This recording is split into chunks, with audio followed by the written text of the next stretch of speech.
Olha, o meu convidado hoje, ele tem cara de mal. Não sei se ele é mal, mas a profissão dele tem que ser mal. Ele é lutador, mas é um amor. Minotouro, gostou? Você tem cara de mal. Você é mal. Sua profissão, você tem que ser mal na hora do ringue. Como é que é o Minotouro? Olha, dizem que eu sou bom, né? Mas na hora do ringue tem que ser mal. Isso é, você tem que ser bom na luta, né? E mal pro adversário, dizer assim, né? Eu tenho uma história até engraçada, viu, um amigo nosso, o Joãozinho King. Ele foi lá pra Vegas pra ver uma luta minha. Aí antes da luta, e o cara que ele vinha, um cara vinha invicto, né? Ganhando tudo e tal. E mais novo, um cara novo, já mais coroa, já no final da minha carreira. E aí o cara falou, cara, é uma luta difícil, botaram um garotão pra você invicto e essa é pra perder, né? Os caras já botaram aí o Joãozinho falou assim, e o cara, você vai lutar amanhã, isso a gente falou no dia antes, né? Vai lutar amanhã é bom? Eu falei, Joãozinho, pô, o cara é bom, rapaz, o cara é bom. Aí chegou na luta, começou a luta, nocauteei com 40 segundos. Aí o Joãozinho olhou assim e falou assim, o cara é bom, mas o marvado é você. Marvado. O marvado é você que é o marvado. O Minotouro, eu sempre confundo o Minotouro com o Minotauro. São irmãos. Gêmeos. Gêmeos univitelinos. Muito parecido. É muito parecido, é uma loucura. E aí, como é que é a vida de gêmeos sendo lutador? Assim, o pessoal reconhece, né? Porque às vezes você faz uma luta e seu irmão vai lá e recebe né? As pessoas falam da luta, mas da luta dele, então são muitas lutas. Juntando os dois, né, são mais de 30 lutas cada um, são mais de 60 lutas, então é luta pra caramba. Né? Muita luta. Reconhecimento é maior, né? E aí, além do MMA, eu lutei muito no boxe também, lutei pela Seleção Brasileira de Boxe, então já fiz 35 lutas com mais 30 de MMA, então são 65 lutas, bastante luta. Então o pessoal reconhece bastante. E meu irmão também, né? Reconhece. Lutou no jiu-jitsu, lutou também as lutas do Pride, no UFC. O pessoal conhece. E teve uma grande vitória que a gente falou. Qual é o nome dele, que a gente falou do irmão? Acho que foi o irmão dele, foi o Bob Sapp. Bob, né? Bob Sapp, essa luta foi marcante. Mas hoje eu estou com você, eu quero saber de você. Tem um irmão gêmeo, ok, são famosíssimos. No circo que eu fui, não parava de tirar foto, você é reconhecidíssimo. Como é que é? O que a luta fez o sucesso? O que te levou ao sucesso? Foi a luta? Sim, eu acho que é o esporte, né? O esporte, você ser uma personalidade do esporte, tratar bem os fãs, de alguma forma você poder passar uma boa mensagem, né? Tudo eu acho que as pessoas vão te conectando contigo pela mensagem também que você passa. O pessoal segue na internet e fala, pô, ali Minotouro tá ali com a família, eu também identifico com a família. E essa questão da luta, ele remexe muito, né? As lutas do dia a dia, né, velho? Você tem sua luta, eu tenho minha luta e tal. Quando a gente passa uma mensagem de luta, mas de positividade, as pessoas se conectam com a gente, né? Agora, Minotouro, a luta fez você ficar rico, milionário ou não? A luta, ela é bom. Ela me deu dinheiro, né, muito, para ter uma vida boa. E ela me deu, eu acho que o principal, você viver bem e você ter um negócio com a luta. Eu fiz negócio com a luta. A gente fez uma marca de energético. Hoje a gente tem um energético, que é um energético muito bem vendido aqui no Rio, chama Minotauro Energy Drink. Energético que pegou, é um energético de garrafa de 2 litros. Esqueci de trazer ele aqui, depois eu mando para você. Eu quero, para eu correr de manhã. Muito gostoso, você vai correr mais.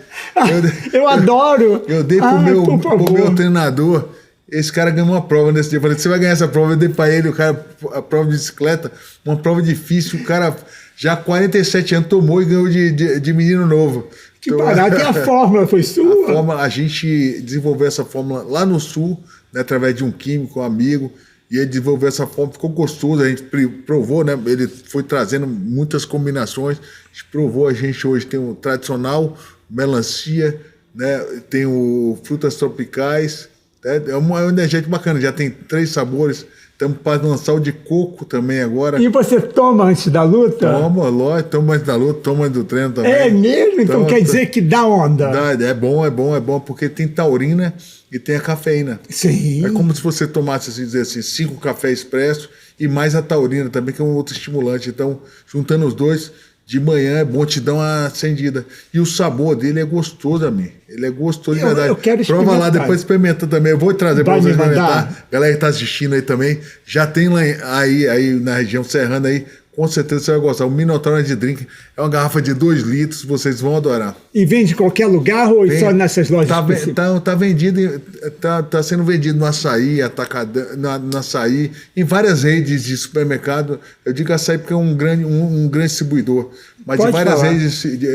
várias redes de supermercados que estão sendo vendidos aqui no Rio. Agora, é um dos energéticos mais vendidos aqui do Rio. Agora, de garrafa de 2 litros é o mais vendido. É mesmo? E qual que você gosta mais?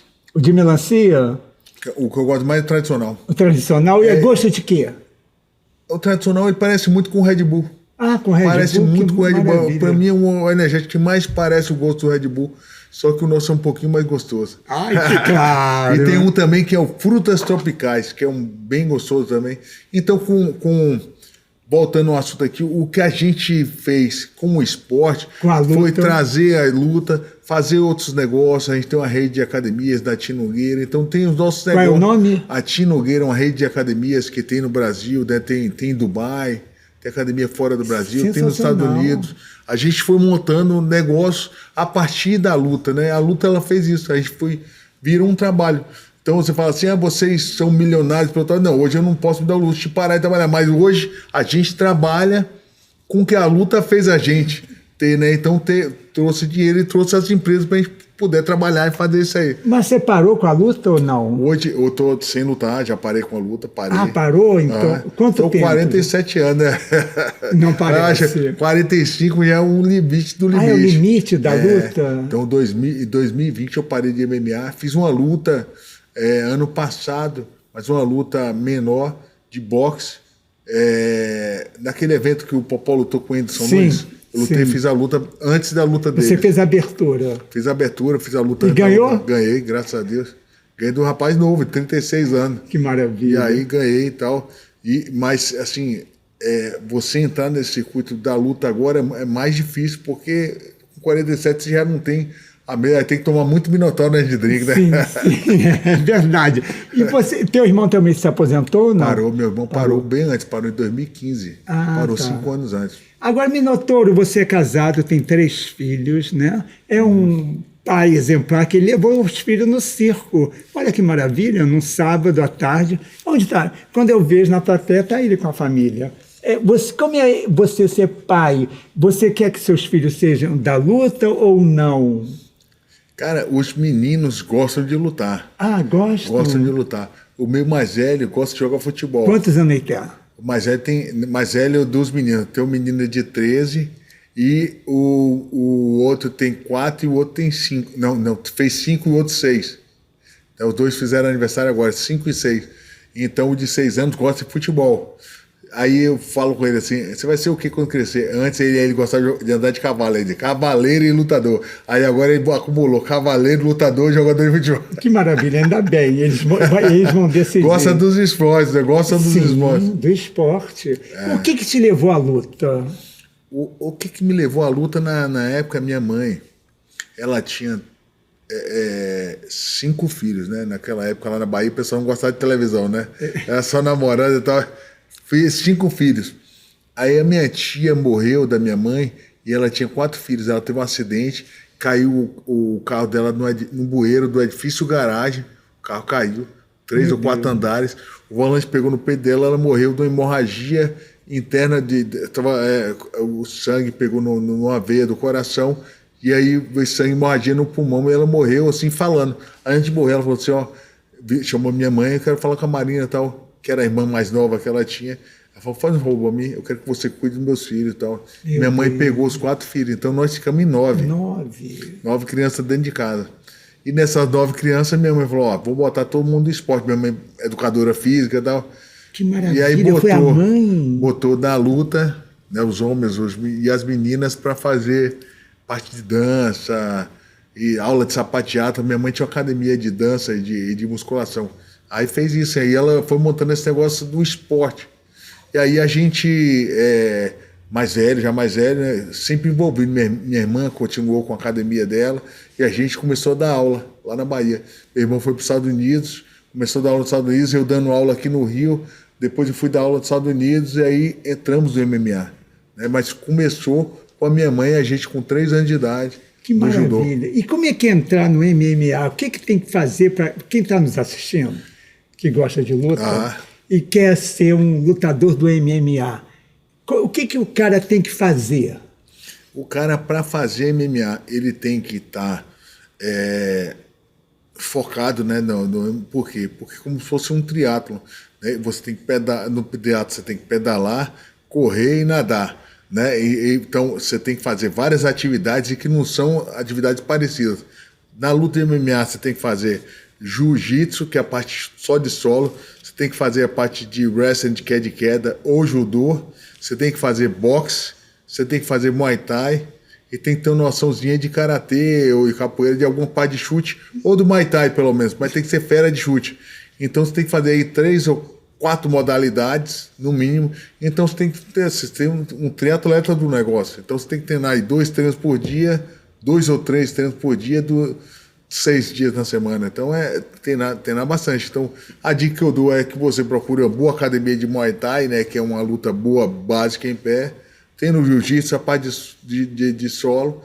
E eu gosto muito da parte de wrestling, que é a parte de queda, para controlar onde você vai levar a luta. Se é pro chão, se é para estar em pé. Parte de queda também é importante. Treinar bastante. E essas 3 básicas modalidades aí. E alimentação também? A alimentação, você tem que estar bem firme na alimentação saudável, comer frango, evitar carne também, para poder não perder energia, porque a digestão da carne ela é mais pesada. Você tem que comer frango, peixe. Para estar num peso leve, você tem que estar fazendo um aeróbico, dando uma corridinha. Você gosta de correr, né? Quando eu vejo na praia, você correndo de... Quantas horas você corre, Rabi? Eu corro 2h30, 2 horas, acima de 2 horas. Eu vejo. Eu vejo você de correr, ponta a então ponta, quando às eu vezes. volto, você vai chega aí no recreio, fica na barra? Não, eu fico na barra. Na barra, eu vou do 8 ao 2, ao 1, ao 2. Eu corro assim uns 6 quilômetros para ir, 6 quilômetros para voltar. Mas você vai lá no final, passa o bombeiro ali. Um pouco. Às vezes vou até o bombeiro e volto. E volta, é né? longo, é longo. Dá uma corrida boa, né? Mas aquela corridinha é tipo engraçada, né? Eu sou mais conhecido na praia, aqui na Barra, no Rio de Janeiro, nas minhas corridas, que na TV. É um sucesso as minhas corridas. As pessoas me imitam e tal, mas agora voltando à luta, a minha corrida esquece. Eu quero saber dele, Minotouro. Minotouro, por que surgiu esse nome, Minotouro e Minotauro? Não, isso é de família? Não é de família, não. Foi até uma brincadeira, um amigo nosso que estava treinando com a gente, o cara mais velho, ele gostava de botar apelido em todo mundo na academia. Aí meu irmão foi lá e o professor falou assim, hoje você vai treinar com esses dois. E a gente tinha assim uns 16 anos, só que tinha forte pra caramba, menino, 16 anos, tinha energia. E ele já tava mais coroa, assim, com 30 e tantos, assim, 40 e poucos. Aí ele ligou pra mulher brincando, assim, falou, hoje eu não vou poder namorar com você, não, provavelmente eu vou estar com a boca machucada. Eu vou treinar com Minotouro e Minotauro. Aí inventou o apelido na hora, o cara é maluco. Gente. Minotauro e Minotouro, pai, inventou o apelido na hora. E pegou. E aí pegou e apanhou nesse dia mesmo. E machucou a boca? Não sei. Apanhou treinando forte com a gente. E aí, acho que meu irmão até não gostou, que o apelido é assim, quando você pega. No primeiro não gostou da negócio. Minotauro e tal, come pra caramba. Que ele dizia que a gente comia muito, que parava pra lanchar na cantina. Dá 2 sanduíches, o cara, 2, tal, só aquela doação ficou, Minotauro, Minotouro. E pegou o apelido. Aí depois vocês gostaram. Aí ficou, quando chegou na luta, todo mundo tem apelido na luta. É engraçado, né? Na capoeira, no jiu-jitsu, tem muita gente com apelido, principalmente nos campeonatos. Então não chamam de nome, hein? Vai muito pelo campeonato, assim, o pessoal só conhecia Minotouro e Minotauro, e ficou. Que maravilha! E todos... dois gêmeos, Minotouro e Minotauro, ficava zoando e tal. E aí pegou, na luta é assim. E deu sorte. Virou um sobrenome, né, praticamente. Né? Por isso que eu perguntei até. E deu sorte, e é legal que são gêmeos, e quase iguais o nome, né? Minotouro, Minotauro, e muita gente confunde. Confunde bastante. E como é ser gêmeos? Vocês aprontaram sendo gêmeos? Quando criança, quando moleque, assim, bem novo, assim, quinta, sexta série, aprontava na escola, trocava de lugar. A minha mãe não queria que ficavam os dois estudando juntos. Aí ela trocava de sala. Um estudava na sala, estudava na outra sala. Aí, quando ia muito mal, assim, meu irmão, uma vez, ele foi mal numa prova de inglês, eu vou fazer prova de inglês por ele, no lugar dele. Sensacional. Fui e arrebentei lá na... Sensacional. Aí eu falava com ele, a gente troca de toda situação, falando, pode trocar as namoradas. O cara vai ficar com ciúme, né? A gente já volta agora para saber se a cara de mal no ringue assusta. Assusta, né? Mas é um amor. Já voltamos.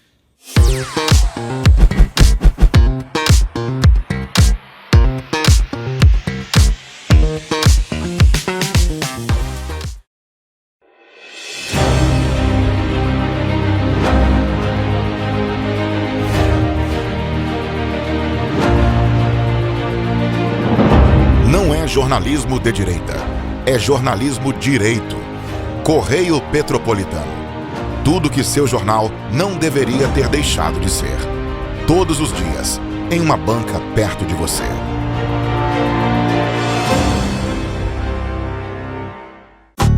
Rio de Janeiro, atração o ano inteiro. Tem descanso, tem folia. Noite e dia, alegria. Sol e praia, diversão. No prato ou copo, a festa, o bar, museu ou bloco. Show, cultura, história. Gravado na memória e no seu coração. Rio de Janeiro, vem se apaixonar. Governo do Estado do Rio de Janeiro.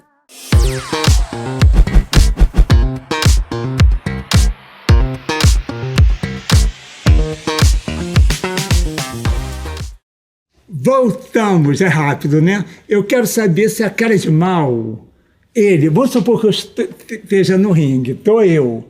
Você olha rindo? Não, você olha um cara de mal. Qual é a sua fisionomia que você olha seu adversário? Assim, geralmente numa luta... E o que você pensa também? Numa luta, tem gente que vai levar na emoção. Vou chegar lá...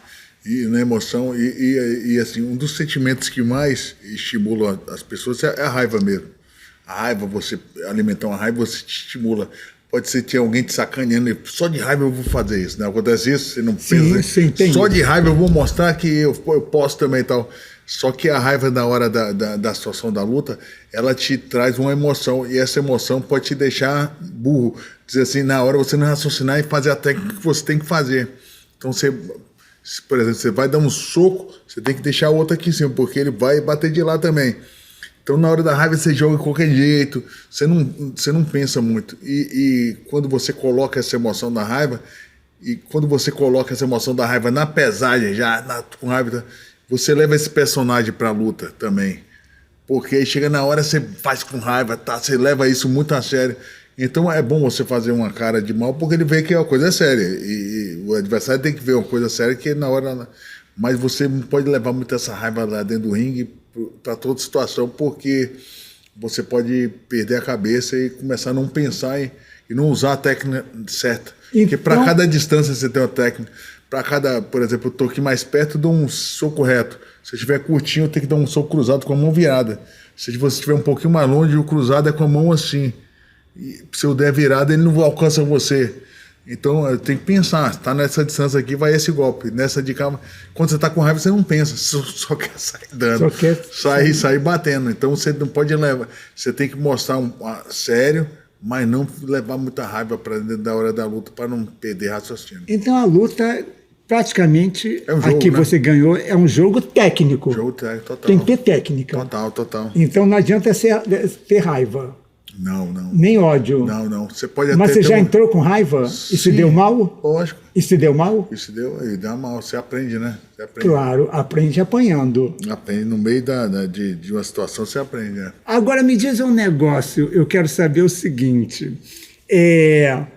O que já aconteceu de errado, de apanhar, de dor, de operação? Por exemplo, eu entrevistei o Diego Hipólito, ele fez 11 cirurgias nas costas, no pé, no ombro. Você já fez alguma coisa por causa desse tipo de luta? Fiz 2 vezes no joelho, já fiz 5 vezes no meu braço, 5 cirurgias, né, por causa de uma lesão, e depois fui treinando em cima, teve que fazer outra cirurgia, e aí a cada 6 meses fazia uma cirurgia. Então, você como atleta, porque como o Diego é alta performance, é como se você, vou comparar aqui a mim, você, quando está andando de carro, você anda a 80 na cidade, no máximo no 80 na cidade, no rodovia 120. Agora você pega um carro de corrida, você anda a 200, a 300. Nós, como atletas, é o excesso de uso. Você está usando o motor a 300, então ele vai quebrar mais fácil as peças, né? As peças são as articulações. Então, se você pegar o Diego, provavelmente a gente já operou o menisco, que, assim, tem o osso e tem a cartilagem do osso. Você não desgasta com excesso de uso. Pulando toda hora, socando, impacto, tomando soco, dando soco. Você tem que machucar em algum lugar. Então, é normal um atleta operar de 2 anos, 3 anos, na hora que ele está na alta performance. Você operou isso? Já operei bastante. Não tive esse tanto, mas assim, foram 8 cirurgias. Muito parecido com ele, né? Ele falou, gente, é muito. O dele foi 11? E meu irmão acho que foi umas 11 também. Caramba, então tem um preço caro. Sim, para o cara pagar. Tem. Aquele pé da bailarina, né? É isso, o pé da bailarina. Você falou tudo. Agora, você me diz outra coisa. Além disso, o que mais aconteceu no ringue com você que te assustou? No ringue de machucado, assim, já teve, assim, situações de você não estar esperando e, de repente, você toma um chute, machuca. Por exemplo, eu vou te falar, eu fui fazer uma luta em Curitiba. E eu tava no primeiro round, o cara me deu um chute aqui no joelho e pegou o ligamento cruzado posterior. Na hora que eu botei o pé no chão, eu já senti assim, falei, cara, eu não vou conseguir lutar se eu não fizer alguma coisa. Eu fui nocauteei o cara na sequência, 3, 4 socos, e aí para sobreviver, eu fui conseguir o nocaute, mas uma coisa muito provável. Mas se a luta continuasse, se eu fosse pro corner, sentava, eu não levantava mais. Aí o médico falou, cara, você ainda conseguiu lutar. Eu falei, cara, eu consegui nocautear o cara assim.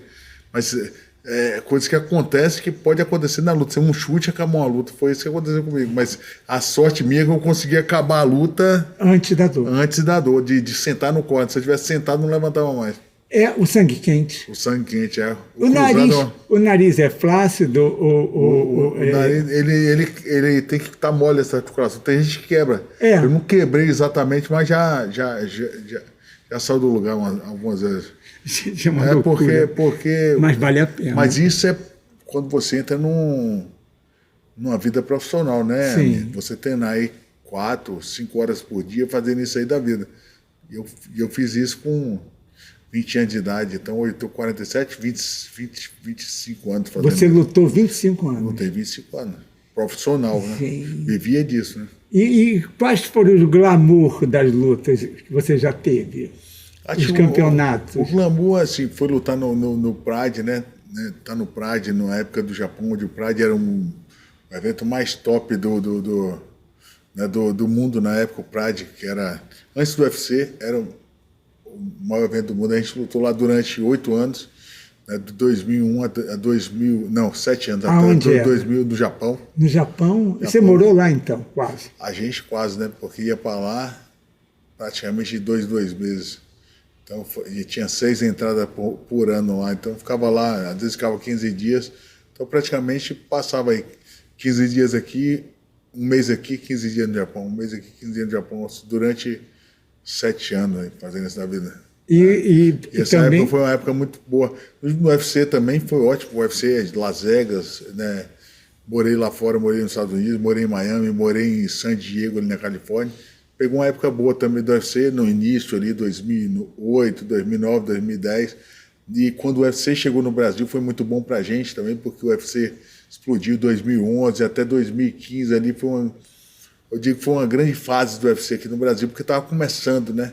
E a gente ali, junto com o Anderson Silva, com o Júnior Cigano, né, com os brasileiros, José Aldo, né? Acaba Sim. sendo esse time aí de lutadores aí do Brasil. Eu gosto de falar de valores, me interessa. Por exemplo, quando você ganha uma luta, quanto você ganha em Pode dinheiro? falar não. Ah, não pode falar não? Fala de outro. Fala de outro. Eu gosto de valores, não pode falar? Não. Assim, né, eu não gosto, acho um pouco chato, mas assim, os lutadores eles começaram a ganhar bem, né, mais assim numa época de 2015, 2013 para cá. E tem lutas no UFC que eles pagam muito bem, lutas de cinturão, lutas. E tem um negócio lá no UFC que eles falam muito assim, que é o pay-per-view, que é o lutador ter que vender o pay-per-view. E ele ganha um percentual do pay-per-view. E aí, se você conseguir vender um bom pay-per-view, ser um cara bem aceito pelos os espectadores, a sua luta é mais vendida. Eu vou citar um cara aqui que ele quebrou um recorde. Esse cara chama no boxe, o Floyd Mayweather, já vou falar desse menino? Não. Esse cara quebrou alguns recordes de pay-per-view de luta. Mas ele é um cara muito polêmico, que mostra avião, dinheiro e tal. Então, Ostensivo. ele gosta ele faz esse marketing, entendeu? De ostentar ali. E foi um cara que fez isso muito bem. Aí isso ajuda na aposta? Não é na aposta. Ele ajudou ele porque, como ele era um cara muito polêmico e fala muito bem, esse cara teve... Né? E aí no MMA, o McGregor. Foi um recorde de luta do McGregor com o Mayweather. Foi esse cara do boxe contra o McGregor. O McGregor ganhou, se eu não me engano, 157 milhões de dólares. Numa luta? Numa luta. E o segundo... Os caras... E aí o outro ganhou 200 milhões de dólares também. O negócio, os caras, fosse R$1 bilhão. Os caras ganharam muito dinheiro. E o segundo lugar ganha? Sim, geralmente os dois ganham. Ah, os dois ganham, mas ganha menos o cara que perdeu. Isso, ganha. Quando vai numa final, o vencedor ganha um X, o outro ganha meio X, estou dando exemplo, metade. É porque, assim, geralmente um contrato, vamos supor, o cara assina um contrato, vamos dar um exemplo aqui, ele vai assinar uma bolsa de $100 mil, geralmente é 100, 50 para lutar, mais 50 se ganhar. Entendeu? Vamos dizer assim, então, geralmente, se ele só lutar, $50 mil. Aí se ele lutar e ganhar, $100 mil. Entendi. Aí se ele pegar uma luta de $500 mil, 500 para subir, mais 500 se ganhar de bônus. Então, geralmente, o cara luta para ganhar, porque geralmente ele ganha esse 40% ou 50% a mais. A mais. O dobro, é. O dobro. Pela vitória. Você já foi cantado para perder? Já te ofereceu dinheiro para perder? Não. Não existe isso? Não, acho que da gaveta? Na luta é muito difícil. Muito difícil. Não há esse tipo de corrupção. Não, muito difícil. Na luta é muito difícil. Estou vendo sua orelha, vira para cá só para pegar o clone. Ao ler essa orelha, ela é aquela tipo orelha que é falada, de orelha de repolho. Não é isso? Ou estou errado? Essa orelha está mais porque ela rala no tatame? É isso? Isso aí, no tatame. Antes de você responder, porque tem um amigo meu que é metido a lutador, e ele plateia a orelha, ele pega a toalha depois do banho e fica fazendo assim com a toalha, roçando, para ver se a orelha fica como repolho. Fica? Não. Isso é de tanto lutar? É de tanto lutar, Geralmente os caras que treinam muito, geralmente tem a orelha... Mas tem gente que tem a orelha mole. A orelha não quebra muito. Tipo, essa orelha minha é mais mole, a de cá quebrou mais. Quebrou mais, quer dizer que você luta mais para esse lado? Talvez isso também, mas se você tiver uma orelha, por exemplo, minha orelha é mole, não quebrou tanto, mas o cara tem uma orelha muito dura, ela quebra muito mais, ela fica mais quebrada. O assédio foi muito intenso quando você ganha uma luta, o assédio das mulheres. As mulheres adoram isso, né? As mulheres vibram. Teve muito assédio? Mas é o assédio de mulheres e de homens, né? Porque assim, os caras gostam também, querem tirar foto. As mulheres, então, a luta ela encanta por ter por exemplo, lá no Japão. O cara lá no Japão é visto como um samurai, né? Um samurai da era moderna. Então o assédio é maior até, porque o japonês ele trata o lutador como se fosse um samurai da era moderna, dizer assim. Que aqui no Brasil também começou o reconhecimento, o assédio no Brasil também é muito grande hoje, Né? Você viu, você estava lá, né, muita gente tirando foto. E é legal, né? Você tem um assédio, um fã, por exemplo, criança. Você viu quanta criança chegou na gente? Muita criança. Gente, impressionante, mas eles conhecem da onde? O público pequeno, às vezes ele nem conhece o pai dele que é fã e tal. Ele tá, olha lá, aquele cara da televisão que está lá no UFC e tal. Então muita gente conhece também as crianças por ver a gente ali nos comentários, de alguma coisa assim, alguma entrevista. E o reconhecimento é bom. Esse tipo de assédio é muito bom. Até hoje, hein? Até hoje. No futebol tem a Maria Chuteira. No sertanejo tem a Maria Breteira, de brete da bota. E no boxe ou no MMA, qual é o nome dessas mulheres? Maria o quê? Eles falam Maria Tatame, o nome. Ah, Maria Tatame? Eu sou uma delas, então, que eu adoro o UFC. E estou aqui emocionado por te entrevistar. Mas agora a gente vai para um intervalo, mas na volta ele tem um instituto. Isso. Você tem um instituto.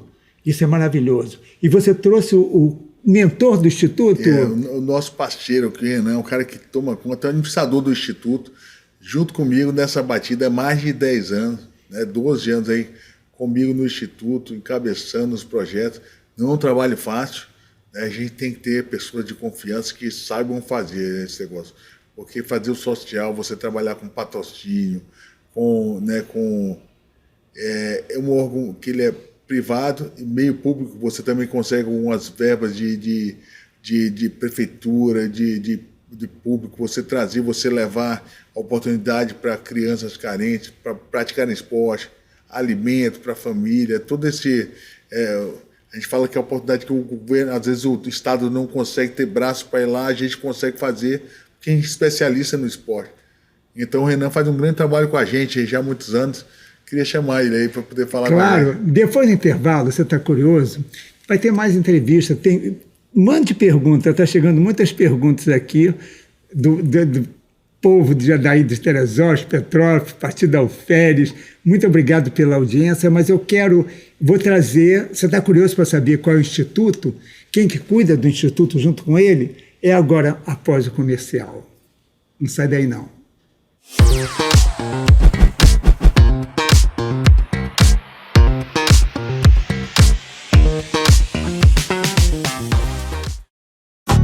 Rio de Janeiro, atração o ano inteiro. Tem descanso, tem folia. Noite e dia, alegria. Sol e praia, diversão.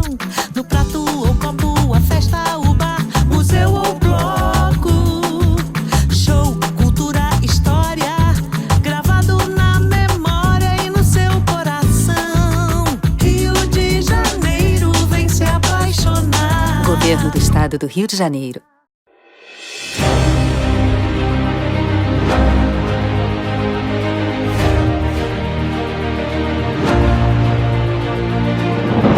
Não é jornalismo de direita, é jornalismo direito. Correio Petropolitano. Tudo que seu jornal não deveria ter deixado de ser. Todos os dias, em uma banca perto de você.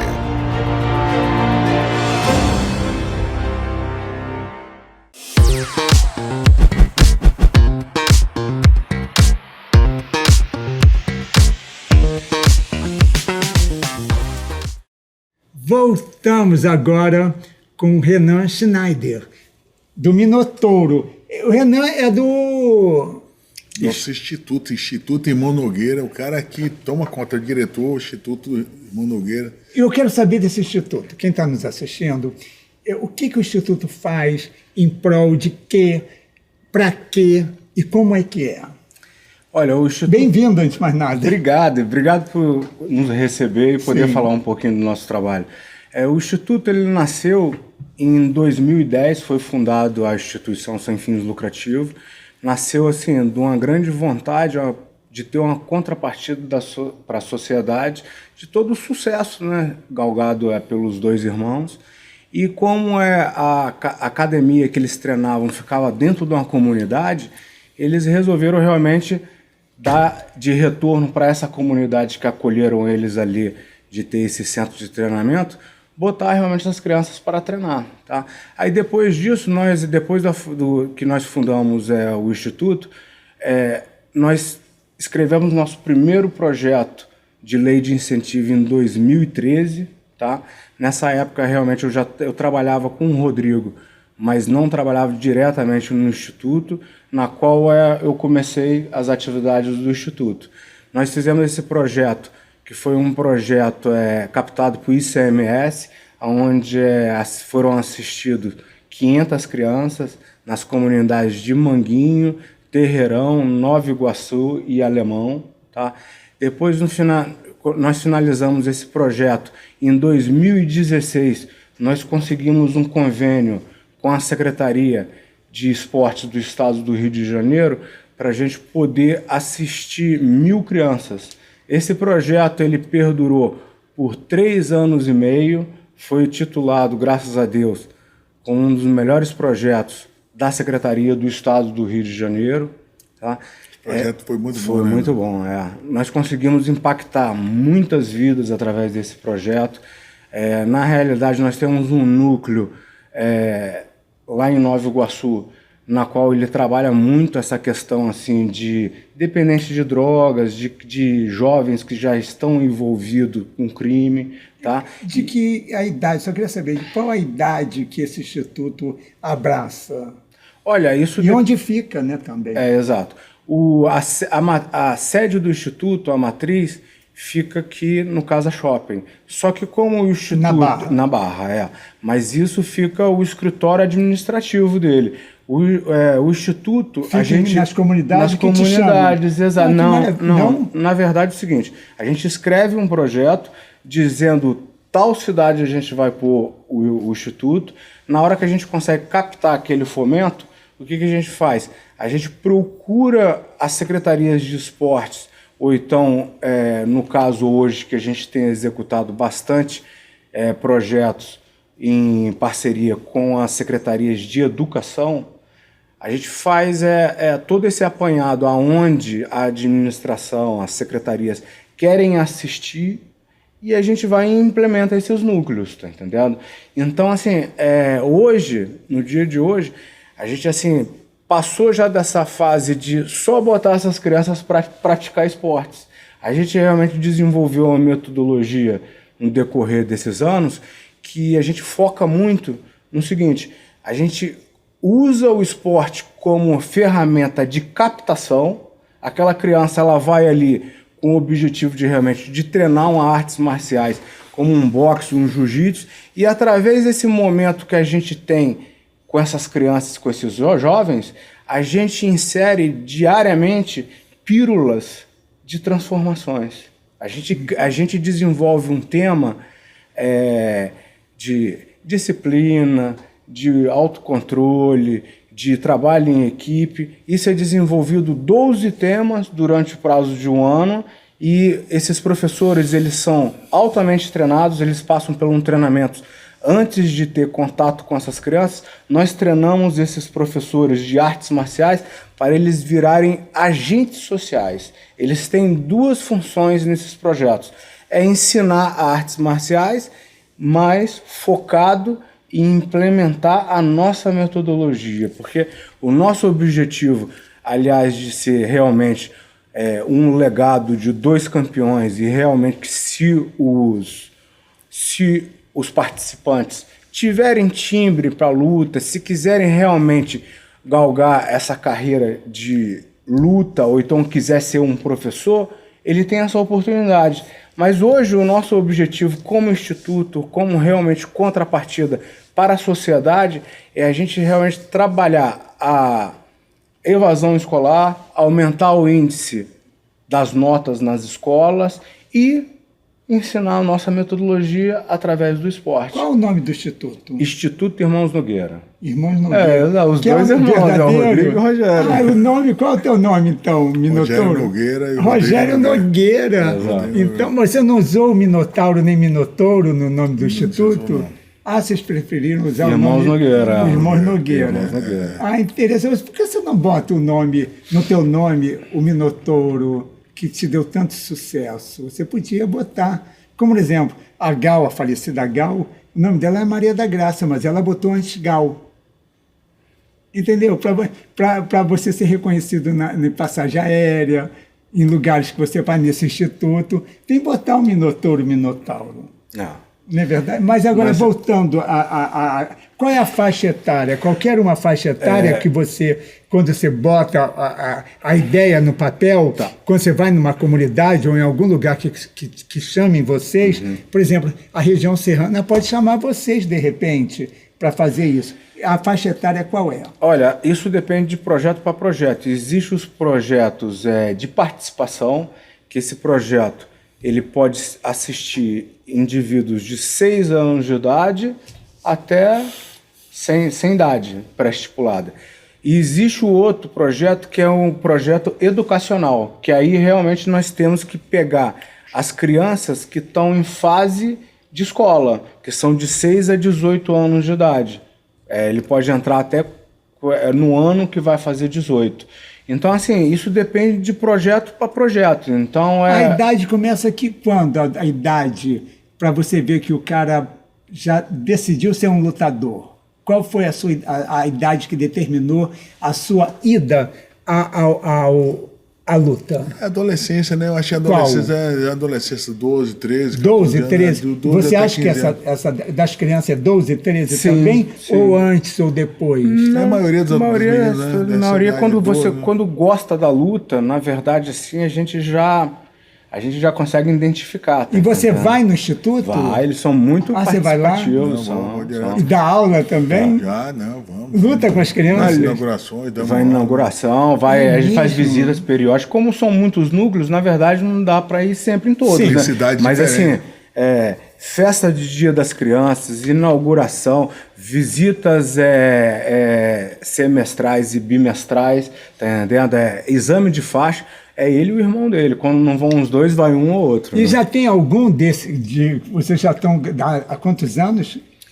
São 13 anos. 13 né? anos. Nesses 13 anos, já surgiu algum cara que você falou, esse vai seguir carreira mesmo, esse vai ser um lutador? Olha, Vários, né, mano? São vários. São vários. Na verdade, a equipe Tio Nogueira, ela é constituída assim, vamos dizer, de 60% a 70% de indivíduos que vieram de projetos sociais, tá entendendo? De vocês?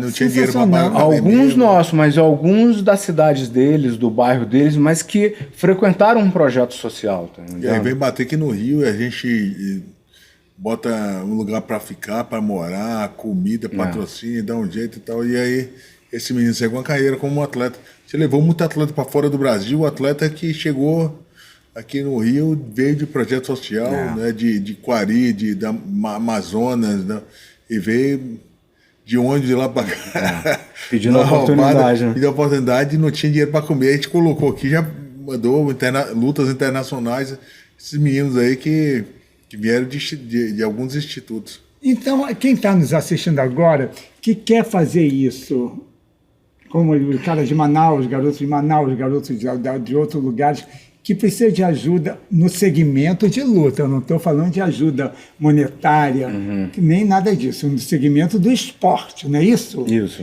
O que ele faz? Ele vai aonde? Procura quem? Procura você? Olha, ele tem que entrar no site da Tio Nogueira, né? Pegar o e-mail, que no caso Posso passar o seu? Pode. rogério@tinogueira.com.br. Ou então lá no site da Tio Nogueira tem lá contato, no site da Tio Nogueira mesmo tem o contato, bota lá no contato, até lá o site da gente, contato, e ele bota, tem interesse de fazer um teste na equipe profissional da Tio Nogueira. Que maravilha! Já vai qualquer faixa etária? Ou não, aí tem um pro limite? menino já tem que estar mais velho um pouco, porque assim, para fazer o teste já tem que estar um pouquinho. Aí tem que ter 18 anos, porque aí já tá lutando como, né, mais profissional ali para a gente receber. Aí no instituto a gente recebe meninos mais novos, de 12, né? Essa faixa etária de 12 até 18, e aqui a gente desenvolve. Mas para o menino vir de outra cidade, de menor, tem é muito mais difícil. Idade.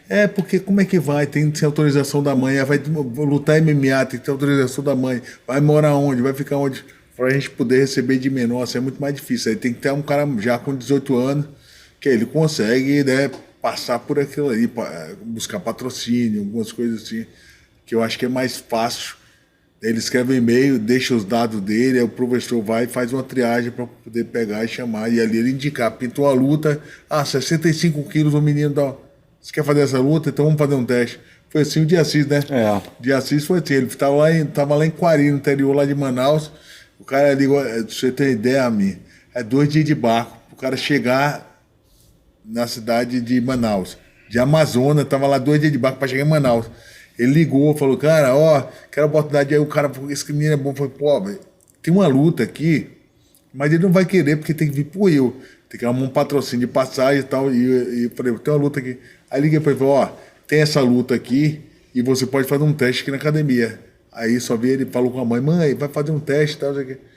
Esse menino foi, lutou, ganhou, contratamos ele na equipe, lutou na Rússia, já deve ter umas 15 lutas na Rússia já. Tá lutando. Aí a gente brincando, quando ele chegou, o primeiro dia da entrevista dele, eu falei, quanto você quer ganhar? Ele falou, cara, se eu ganhar, se eu não me engano, ele me falou assim, R$800 numa luta e tal. Ele fez um plano aí pra ele ganhar assim em 6 meses, tipo assim, R$4.000, eu já tô satisfeito. Eu falei, pô, mas é muito pouco agora. Você falou, cara, eu ganho R$200 por mês na lavoura, lá para negócio, para plantação de açaí lá. Ele falou assim, eu ganho R$200 por mês. Aí eu falei, pô, então para ele, você ganha 800 realmente, ele tá já subindo de nível. Subiu quatro e vezes. E aí, quando foi, cara, outro dia eu tava vendo, assim, ele pegou um contrato de $30 mil numa luta, R$150 mil. Que maravilha. O menino, né? Pegou esse contrato lá, tava lá, comprou uma motinha, montou uma academia. Hoje ele tem uma academia na cidade dele. E tem o próprio projeto social dele. E já arrumou um bocado de menino, manda os meninos para fora também. Então, quer dizer, se desenvolveu um menino que hoje tem a academia dele e tá mandando, tem o próprio projeto do instituto dele. A prefeitura já abraçou o projeto dele, a gente ajudou ele arrumamos um terreno com ele, falando com o prefeito, o cara botou um terreno, hoje ele tem academia e o instituto. Lá em Manaus. Virou um patrocinado da prefeitura lá, lá em Manaus, em Quari, numa cidade interior do Amazonas. Que são 2 horas de barco. 2 dias, meu, 2 dias de barco. Gente, mas que coisa maravilhosa. É uma história emocionante e emotiva, porque você idealizou os sonhos de um rapaz do interior do Brasil. Lá a gente, né? Chega aí, bota na mão do Renan e tá, corre de um lado, corre do outro. Patrocinador, precisa comer e tal. E aí a gente arruma um restaurante, arruma piraquê, massa, vai.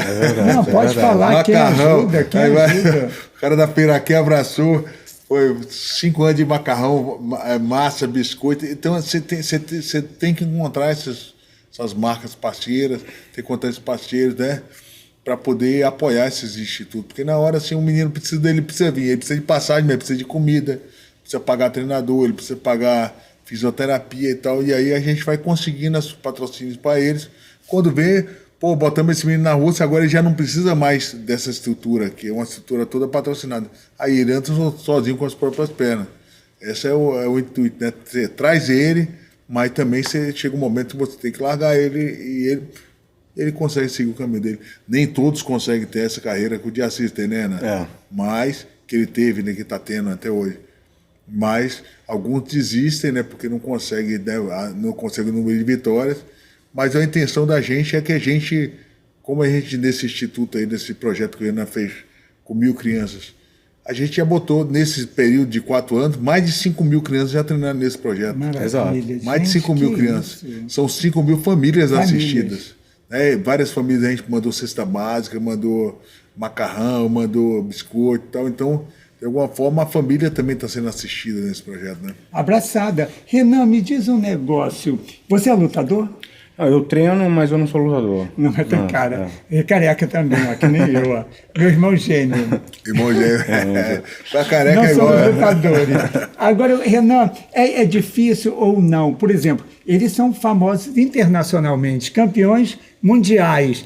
Ajuda a ter patrocinador ou você sente uma dificuldade que o país está quebrado? Você sente ainda uma dificuldade em conseguir? Olha, na verdade, assim, é um desafio tremendo realmente a gente conseguir esse fomento para fazer esse trabalho. Mas, graças a Deus, assim, a aceitação tanto do Rodrigo como do Rogério é muito boa. Então, assim, eles trilharam uma carreira muito limpa, uma carreira muito, assim, emocionante, que acaba que é o seguinte, que quando a gente tem um contato com essas empresas, por mais que eles não patrocinem, mas a gente é muito bem recebido, a gente é muito bem assim abraçado. A nossa ideia ela é muito bem vista pelos empresários. E a gente tem um grande diferencial, todos esses institutos que estão realmente todos legalizados em dia, que a gente consegue fazer a captação via lei de incentivo. Que maravilha. Então, o que acontece? A gente consegue escrever projetos federais, que é dedução de imposto de renda, e conseguimos também fazer projetos de ICMS, tá? Então, isso nos ajuda muito, porque aí a empresa ela não tira o dinheiro do próprio caixa para patrocinar. Ela usa aquela isenção de imposto para poder patrocinar, em contrapartida, ela traz um benefício para a sociedade como empresa e ela traz uma visibilidade de imagem muito positiva, porque além de ela vir trazendo duas figuras icônicas no esporte, vem trazendo um trabalho muito gratificante, tanto para a empresa como para a sociedade, né? Olha, muito obrigado pela sua presença. Eu ainda agora, daqui a pouco a gente volta com as perguntas que vocês daí da região serrana estão mandando para ele. Ele, cara de mal, não tem cara de mal, mas é um amor de pessoa. Já voltamos. Obrigado, Renan. Obrigado a vocês.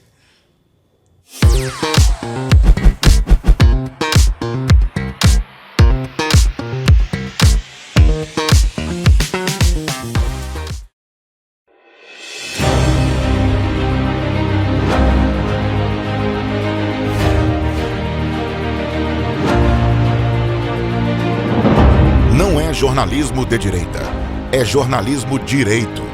Correio Petropolitano. Tudo que seu jornal não deveria ter deixado de ser. Todos os dias, em uma banca perto de você.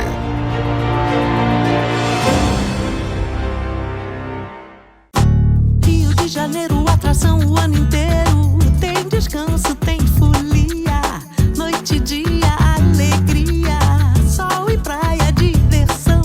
No prato ou copo, a festa, o bar, museu ou bloco. Show, cultura, história. Gravado na memória e no seu coração. Rio de Janeiro, vem se apaixonar. Governo do Estado do Rio de Janeiro.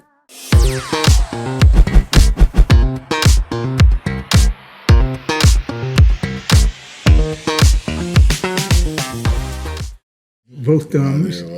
Voltamos. Olha como que a gente volta. Gente, o telefone dele não para, é uma correria. Ele vai ganhar um prêmio agora. Essa semana que entra, qual é o prêmio que você vai ganhar? Semana, no dia do... todo ano o UFC faz o Hall da Fama.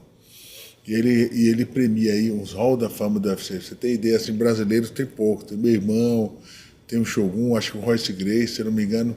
E aí vão receber 2 prêmios também, Hall da Fama. O Anderson Silva e o José Aldo. José Aldo vão receber a Hall da Fama do UFC esse ano.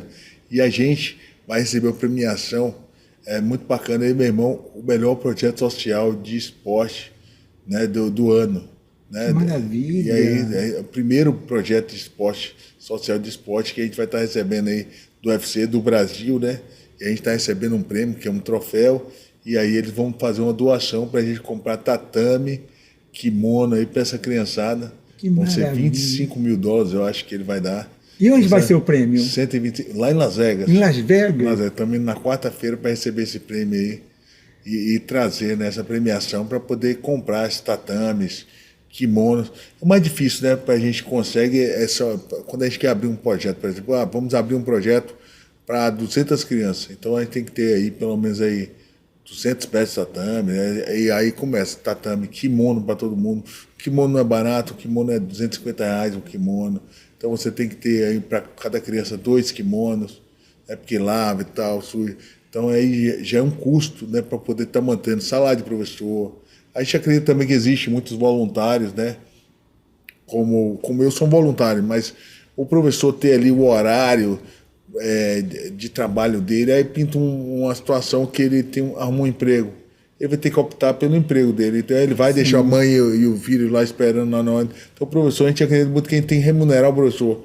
Então tudo isso é uma empresa, como se fosse uma academia que a gente abre dentro. Uma academia, tem que ter uma recepcionista, né, para preencher os dados dos alunos, entrar em contato com os pais, com as mães. A mãe vai lá, deixa uma criança lá, é como se fosse uma creche. E ela passa 2 horas lá dentro fazendo esporte. Então você tem que ter toda essa administração. Então tudo isso a gente recebe doações de patrocínio, né? E aí, de vez em quando, o patrocínio cai, a gente bota nosso dinheiro próprio também. Então é tudo uma iniciativa dos amigos, empresários que a gente chama junto lá, faz um bolão todo mundo junto e patrocina, mas assim, a gente tem, graças a Deus, tem crescido o Instituto, né? Como você tinha perguntado para o Renan, a gente vem conseguindo alguns patrocínios, e aí às vezes acaba um projeto em algum lugar por falta de patrocínio, e a gente abre outro, está sempre abrindo em outro lugar. E a gente conseguiu agora também fazer materiais didáticos, são cartilhas, livros educacionais de esporte, que a gente coloca também dentro de escolas públicas. Então a gente consegue agora hoje entrar nas secretarias de educação, prefeituras, a gente consegue entrar com esse livro de esporte para dentro da escola. Qual é o nosso objetivo? É trabalhar, né, essa parte motivacional de valores do esporte, disciplina, respeito, caráter, honestidade, autocontrole, disciplina, que essas lições do esporte, elas vão para os jovens dentro do material didático, e esse menino começa a se interessar pelo esporte. Não sei se você se lembra, você é mais ou menos da minha idade, assim, um cara que a gente estava todo domingo de manhã assistindo, todo domingo de manhã, que tocava música. Você se lembra? Lembro. Aí pegou nossa fase. Então, hoje em dia, esse menino de 12 anos não sabe quem é Ayrton Senna. Não sabe. Ele não passou essa fase de domingo de manhã, você está ligado na frente da Globo, da televisão, para ver o Ayrton Senna correr. Sim. Você não via o Romário, por exemplo. Pô, eu adorava ver o Romário jogar, ele dava lençol, jogava, mas até hoje, outro dia eu vi o Baixinho, até hoje ele é um craque. Sim. Né? Até hoje eu vi outro dia ele jogar ali, eu fiquei de cara dos gols que o cara faz.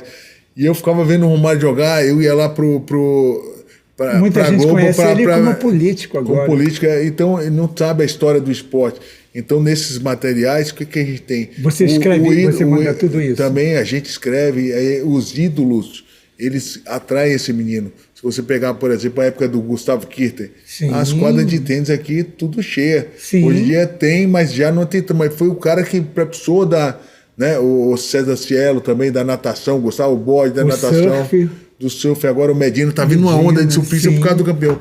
Então, a história dos campeões, os valores do campeão, por exemplo, a gente tem os valores, por exemplo, do valor do meu irmão, responsabilidade, como desenvolve a responsabilidade para o treinamento, para a vida e tal. Aí ele conta a história dele com a responsabilidade dele. O Anderson Silva falando por que a disciplina ajudou ele, como desenvolve a disciplina, quais são as lições de você desenvolver uma disciplina. Então um aluno fala assim, pô, como é que eu vou desenvolver a disciplina? Pô, o Anderson Silva desenvolveu, eu também quero, através do ídolo. Então você mostrar o ídolo, mostrar os valores do ídolo, e você traz isso para o dia a dia. Aí você fala sobre trabalho em equipe, por exemplo. Trabalho em equipe. Como é que você desenvolveu um trabalho em equipe dentro de casa? A sua mãe é da sua equipe, ela é chefe, a líder da equipe. Vamos ajudar a sua mãe nos trabalhos. Então tem muitas lições aí que o esporte tem, que a gente não sabe e pode desenvolver. Então a gente veio com esse material didático, uma forma da gente trabalhar essas lições dentro das comunidades, dos valores das crianças. E aí hoje está sendo um sucesso. O nome desse projeto chama Esporte para Além das Fronteiras. Esporte para... Através do esporte, ele sai da fronteira da comunidade dele, da favela, da comunidade, e vai para o mundo. Vai para os Estados Unidos, vai para o UFC. Como esse menino lá de Coari, estava naquela fronteira de uma ilhazinha lá em Manaus, de repente no Amazonas, de repente o cara estava na Rússia lutando. Em lutas internacionais. E quem foram seus ídolos, então? Na minha infância, Romário, baixinho, né, do top do futebol, Ayrton Senna, né, na luta, o Rickson Gracie. Que a família Gracie. Da família Gracie, o Mike Tyson. Gente, o Mike Tyson maravilhoso, é verdade. Mike Tyson era um Isso te instigou a luta? Muito, total. E aí eu comecei a estudar a história do Carson Gracie, que também era o tio do Rickson. Já fazia muito sucesso aqui já é um cara mais velho. A história dele me inspirou. Terminou que eu vim treinar jiu-jitsu. Um aluno dele o aluno do aluno dele, o Guilherme Assad, lá na Bahia, e aí falou, pô, lá no Rio, tal, lá Della Riva, que é o melhor do Rio, tal, o cara magrinho. Eu vim treinar o Della Riva, magrinho, e aí esse Della Riva me levou pro Carson Gracie, e assim eu fui, né, do Carson Gracie até fazer as lutas E internacionais. até hoje você é amigo da família Gracie? Só conheço bastante eles, muitos amigos. maravilha. O Renzo Gracie é bem bacana. O Renzo, um cara muito divertido e muito educado, um cara educado. Todos são educados. Todo mundo pensa, olha muito aqui, educado. tá vendo? Eu não falei que ele é um amor, mas no ringue, não. No ringue, tudo muda. Mas é um amor, pai, exemplar. Vou fazer as perguntas que estão chegando. Posso? Tem uma maravilhosa do Luiz Mendes, de Teresópolis. Obrigado, Luiz. Como é a sensação de competir ao lado do seu irmão Rodrigo Minotauro, né? Nogueira. Olha, botou Rodrigo Nogueira no mundo do MMA. Como é que é? Vocês já lutaram juntos? Não. Não, mas a gente já teve a sensação de competir no mesmo dia. Tal. No mesmo dia? É, muita adrenalina, né? Porque você tá focado na sua luta, você ainda tem que estar lá dando a instrução pro Ibão. Então, assim, geralmente, eu começava no corner dele, né, como treinador dele no corner, no início da carreira. Depois eu vi que ia ficando muito nervoso, consome muita adrenalina ali, depois eu ia para minha luta mais fraco. Aí eu falei, não, melhor você escolher um treinador e tal, e eu vou só para minha luta. Então porque quando você luta no mesmo dia, é difícil. Já imaginou? Dois consome, irmãos? Né, os dois irmãos. Mas assim, tá do lado dele, no corner dele, assim, é muito, muito, muito gratificante. Que maravilha. Robson Pereira, de Petrópolis. Ao longo da sua carreira, você teve muitas vitórias impressionantes. Existe alguma luta específica que você considera como a mais memorável e por quê? Então, assim, eu tive uma luta lá, não foi nem a luta assim mais que eu fiz, a maior nível financeiro, mas foi uma luta que, para mim, marcou muito. Foi quando eu tive essa cirurgia que eu te mostrei, né, no braço. Eu fiz 5 cirurgias, fiquei um ano parado de treinar, de lutar. E aí, quando eu fui voltar, eu estava já sem físico, né? E recebi uma proposta para lutar com um cara que era campeão lá no Japão, chama Sakuraba. E aí eu estava sem treinar e tal, e me falou, tem uma luta pro Sakuraba, é daqui 20 dias. Eu não tinha dado um treino. Eu tinha ficado um ano e pouco parado, e eu falei, vou pegar esse negócio. E eu fui e ganhei desse cara, e essa luta marcou muito, porque eu não tinha condições de lutar, e fui na coragem, na raça, e ali dentro eu fiz uma estratégia, consegui, sem físico, né, sem preparo físico, ganhar do cara que era o grande campeão na época ali do Japão, né? Foi bem... Que estava operado. Estava operado. Alexandre Carvalho, de Partido de Aférios. Quais são suas principais fontes de inspiração e motivação dentro e fora do octógono? Hoje minha família, né, meus filhos, né, eu acho que você lutar e passar um legado para o seu filho, que fala assim, um legado, a minha, como você gostaria de ser lembrado, né, como você é reconhecido no momento, no presente, e como você quer ser lembrado, né, no futuro, quando você morrer, depois da sua morte. E você ser lembrado por um cara que lutou pela bandeira do Brasil, tem grandes projetos sociais, fez um trabalho em prol da sua comunidade, assim, eu acho que é uma grande lembrança. Então hoje, esse é o legado que eu quero deixar, né, pelos filhos e pelos projetos sociais, pelas comunidades, a gente consegue entrar através da ferramenta esporte. Que maravilha, olha que vida, né? Que maravilha. Você imaginava isso? Não imaginava. Olha, esse é o cara. Isabela Silva, de Petrópolis. Qual foi o momento mais desafiador da sua carreira no MMA? E como você superou esse desafio? Foi do braço? Desafio, né, do braço, eu acho que foi um grande desafio, né, de entrar. Eu acho que essa pergunta é muito parecida com a outra. Muito né, parecido. porque, Quantos assim, pontos você levou aí? Não me lembro, foram 5 cirurgias, né? 5 cirurgias. Foi demais, hein? E eu tava ali, tudo... Uma pessoa só que você normal não ia fazer aquela luta. Não ia. E ganhou. O cara já era muito bom para lutar comigo. Campeão, e aí você ainda lutar com o braço quebrado, assim, com 5 cirurgias. E fora de forma. E eu vou te falar a verdade, meu braço não estava bom. Foi na 4ª cirurgia, entre a 4ª e a 5ª. Meu braço estava uma merda. Eu fui e fiz. Aí ganhei dele, depois eu fiz a 5ª, aí que meu braço ficou bom. Não peguei o último médico, o cara fez um erro médico no meu braço. 4 cirurgias, mó cagada, eu já tava meio que aposentando. O cara falou, seu braço já era, velho. Aí eu recebi essa luta, fiz a luta, voltei, fiz a 5ª, e melhorei meu braço e voltei a treinar. Essa foi a história. Gente, que história de vida, meu Deus. Carolina Almeida, de Itaipava. Como você lida com a dor e as lesões que podem ocorrer durante uma luta de MMA. Você sente a dor na hora? Ou só depois quando o sangue esfria? Se você está com sangue quente, ela com certeza você tira a dor, você não pensa. Mas na hora que você sente, fala, pô, essa vai me tirar do jogo hoje, né? Aí você tem que usar muito a sua cabeça, né? Eu não sei se você já praticou meditação, alguma coisa de yoga, meditação. A meditação, ele fala muito assim, uma teoria, né? Você não é o seu pensamento. Então a gente cria um falso eu, né? Dizer assim, você acha que você é o seu pensamento. Eu sou minhas histórias do passado. Né? Aí acontece alguma coisa e você, pô, eu já tive esse trauma aqui, não vou fazer isso. Então você fica meio que refém do seu cérebro, porque o seu cérebro fica escolhendo por você. E você não entende. Quando você entende a sua essência, o seu propósito, você tem uma missão ali, você está ali. Então você entende que você não é esse pensamento negativo. Então nossa cabeça, ela trabalha muito para o lado negativo. Você, tomou um soco, você, lascou aqui, agora eu vou cair. O seu cérebro está sempre, o que ele faz? Ele foi feito para você fugir. Lá, milhares de anos atrás, e a gente, um bicho, né? A gente andava pela selva e tal, chegava o leão, o tigre dentro de sabre, a gente tinha que correr, o urso, a gente tinha que correr. Então o cérebro ele foi feito para você receber o negócio e fugir. Então ele começou ele trabalha na sua fuga, então ele consegue te botar o medo e você é boicotado pelo seu cérebro. Quando você medita, como você pensa, a gente fala que a meditação ela trabalha no tempo entre o estímulo e a resposta. Deu medo, fugiu. Deu medo, respirou, o que eu vou fazer? Pensei e tal. Agora eu organizei o pensamento, ou eu fujo ou eu fico. Então, quando você medita, você entende que você não é o seu pensamento. Seu cérebro, ele pensa e esse pensamento ele vem, você pode dar um destino para ele. Ou você recebe ele e foge, ou você, realmente eu tenho que fazer isso aqui, mas deixa ele ir. Então você começa a respirar, você ancora muito a sua respiração e deixa passar as negatividades da sua cabeça. Você deixa isso? Passar. Então na luta você toma uma porrada ali, peraí, vou respirar, o que eu vou pensar agora? O que eu vou fazer? Pô, eu vou agora dar uma andada, fazer isso, vou representar que eu estou bem e tal, mas você está mal.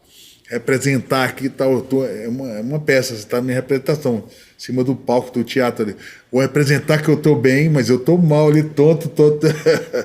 Você respira, pensa, representa, reage e depois, se não der certo, beleza, mas você tentou, você se organizou na sua meditação, no seu raciocínio.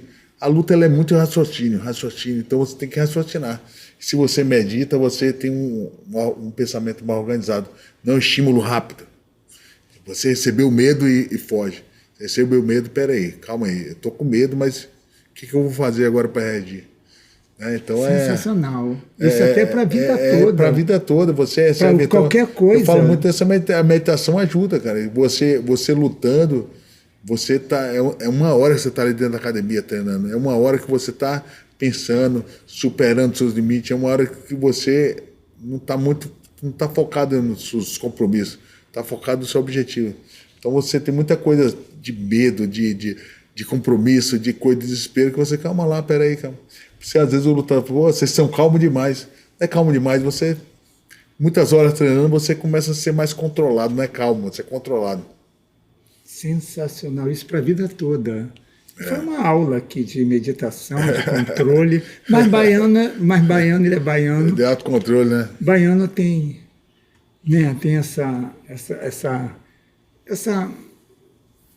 esse carinho, esse molejo, né? O que eu posso falar?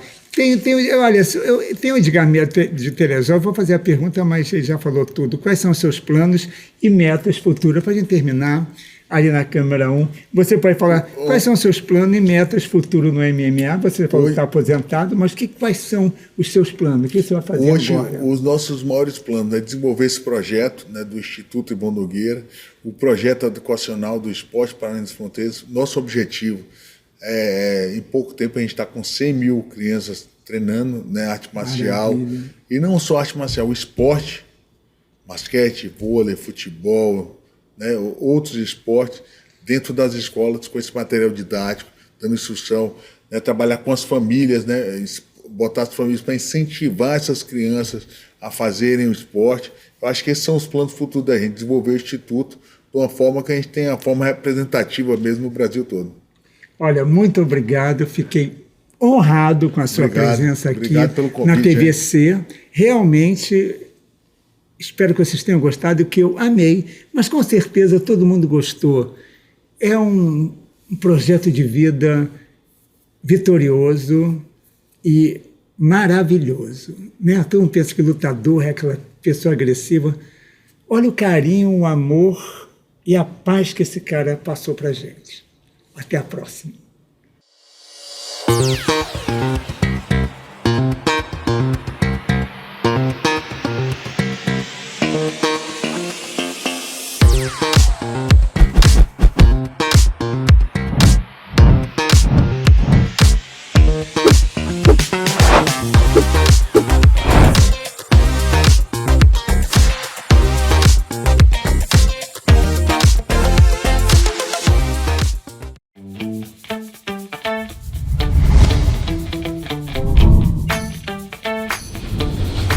TVC, a TV do Correio da Manhã.